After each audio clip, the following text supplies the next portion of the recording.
What is up, YouTube? Michael, finished diesel equipment service. Back there, up in the air. Yep, that is a Genie scissor lift. You're probably asking yourself what's going on with it.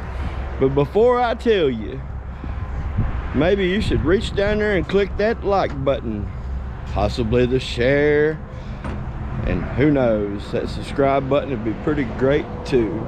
Oh, by the way, we've got memberships.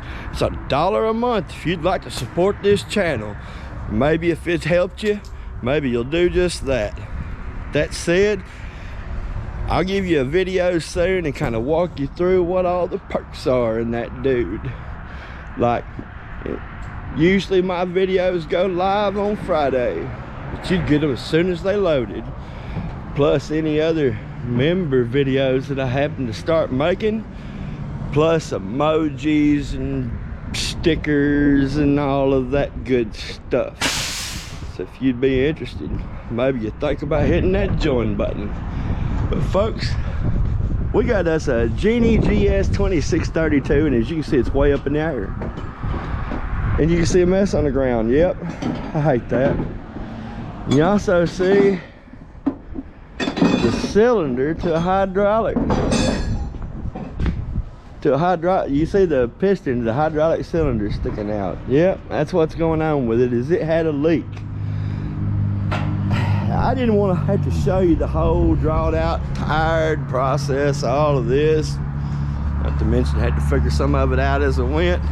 But to kind of give you an idea, if you'll raise your lift up, it says you can do it when it's down, but you can't, trust me. At least I didn't see no way. But if you raise it up and you use your safety arm and you flip it down, like I said, then you go over here and you release your pressure, all right? And then you come over here and you loosen that line off, and you go down there and you crack that line off so it doesn't suction its way back in. You and a buddy, helper, or whomever can shove you a long bar through just like that while it's still here and tug that dude out. Yep. And then if you flip it over like this, you got you a fancy holder so you can hit it with your impact. Inch and 5/8, by the way. And off that dude comes, and then, well, it'll be time to pull your seals out and go match them up. So with that said, we're gonna do just that, and it'll be time to put it back together. Catch you then.